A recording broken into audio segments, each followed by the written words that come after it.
안녕하세요. 차여성의학연구소 분당센터 이정은입니다. 진료실에서 환자분들을 뵙다 보면 공통적으로 물어보는 질문들이 있습니다. 진료 시간이 정해져 있다 보니 자세히 다 전달드리지 못했던 질문 몇 가지를 추려서 말씀드리려 합니다.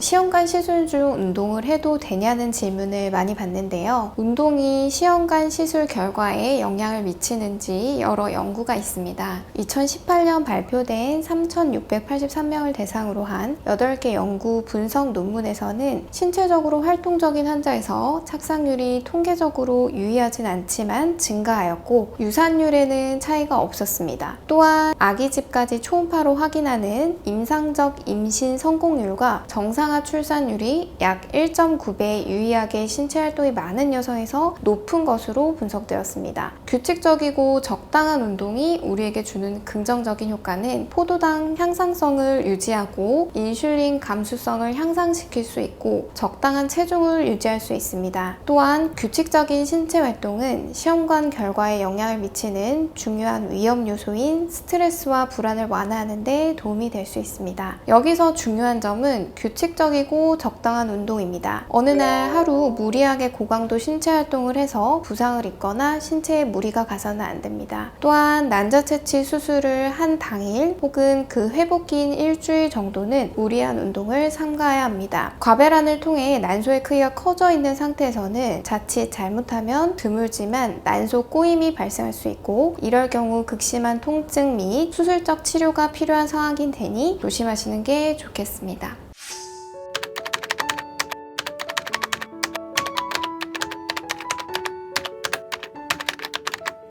담배와 술의 경우 임신에 부정적인 영향을 미치는 대표적인 요인으로 밝혀져 있습니다. 여성의 가입력을 고려해 보았을 때 흡연 여성에서 폐경이 1년에서 4년 정도 앞당겨지는 것으로 보고되어 있고 난자의 고갈, 생식 능력 감소를 촉진시키는 것으로 되어 있습니다. 직접 흡연뿐만 아니라 간접 흡연 또한 폐경과 가입력에 영향을 미칩니다. 남성과 여성의 생식세포는 담배의 연기에 취약하고 정자의 경우 정자 농도의 감소, 운동성의 감소, 기형 정자가 증가하는데 흡연이 영향을 미치게 됩니다. 술의 경우도 임신 시도 혹은 임신 중 안전한 알코올 농도는 없습니다. 즉, 시험관 시술 중에는 음주를 삼가 주셔야 합니다. 카페인 음료의 경우는 300mg을 초과하는 것은 제한해야 하므로 하루 한 잔의 커피는 크게 시험관 시술 결과에 영향을 미치지 않는 것으로 되어 있습니다. 정리해서 말씀드리면 담배는 임신을 생각한 시점, 당장에서부터 금연을 하시는 게 좋고 술은 시험관 시술 직전 또는 시술 중에는 삼가 주셔야겠습니다.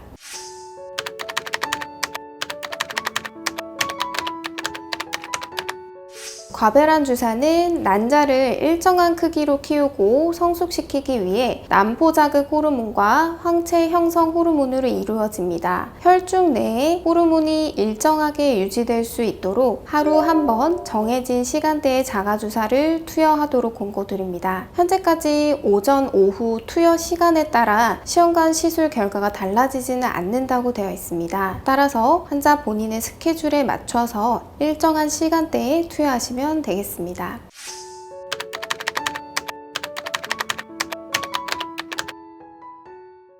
난소 기능 저하는 보통 AMH 1.0 미만, FSH 20 이상으로 혈액 검사 결과 난소의 기능이 떨어져 있는 경우를 말하는데요. 임신에서 중요한 요인은 신체 연령, 난자의 질, 자궁 내막 상태, 정자의 상태까지 중요한 요인들이 많습니다. 난소 기능 저하의 경우는 난자의 양적인 부분이 떨어져 있다는 의미로 임신 시도를 보다 적극적으로 해야 한다는 의미입니다. 따라서 흔히 난소 나이 수치라 불리는 AMH는 얼마나 난자가 남아있는지를 의미하지 임신 가능성을 반영하지는 못합니다. 쉽게 말씀드리면 AMH 0.5로 신체 나이에 비해 난소 나이가 많아서 걱정하고 오신 젊은 여성의 경우는 시험관 한 번만에 성공하는 경우도 많습니다. 그러니 난소 기능 저하만으로 너무 낙담하지 마시고 현 상태에 대한 정확한 진단을 위해 주치의와 상담하시는 게 좋겠습니다.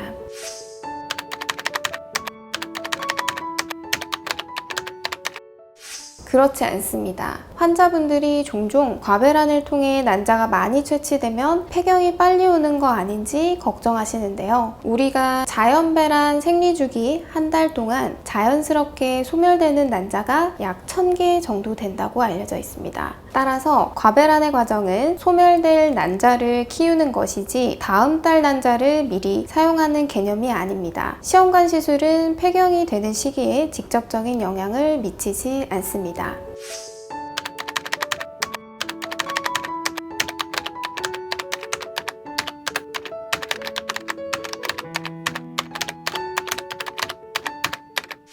지금까지 연구 결과에서는 시험관 시술로 인해 난소암에 걸릴 확률이 더 높지 않은 것으로 나타났습니다. 난임 여성의 경우 자궁 내막증이나 염증성 질환을 이미 가지고 있는 경우가 많고 이것은 향후 난소암 발병의 위험 요인이 될 수 있습니다. 하지만 시험관 시술 자체가 난소암의 위험 요인은 아닙니다. 유방암 관련하여 시험관 시술을 경험한 네덜란드 25만 명을 대상으로 추적 관찰한 결과와 100만 명의 대규모 코호트 스터디 결과에서 동일하게 유방암의 위험이 증가되지 않은 것으로 나타났습니다. 하지만 난소암이나 유방암의 경우 가임기 여성에서 발병률이 높은 암종으로 시험관 시술 진행함과 동시에 초음파 및 혈액 검사를 통한 주기적인 검진이 중요하겠습니다.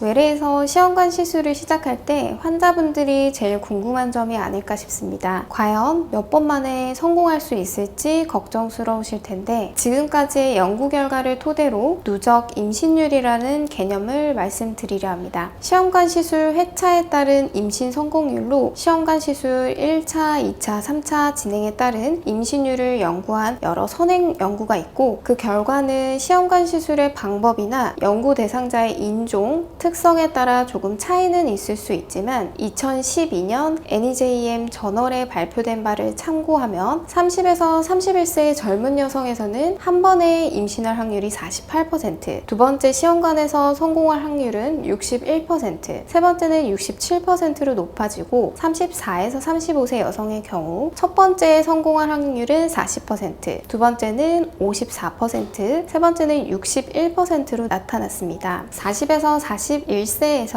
13%, 21%, 25%로 나타났습니다. 조금 더 장기적인 측면에서 35세 미만 여성이 6번 시험관을 거쳤을 때 임신에 성공할 확률은 86%이고 40세 이상은 42%입니다. 이는 궁금해하시니까 통계자료를 참고로 할 뿐이지 환자분의 개인이 처한 사항이 다르고 난임의 요인에 따라 성공률이 크게 달라질 수 있기 때문에 질에 짐작하기보다는 참고만 하시는 게 좋겠습니다.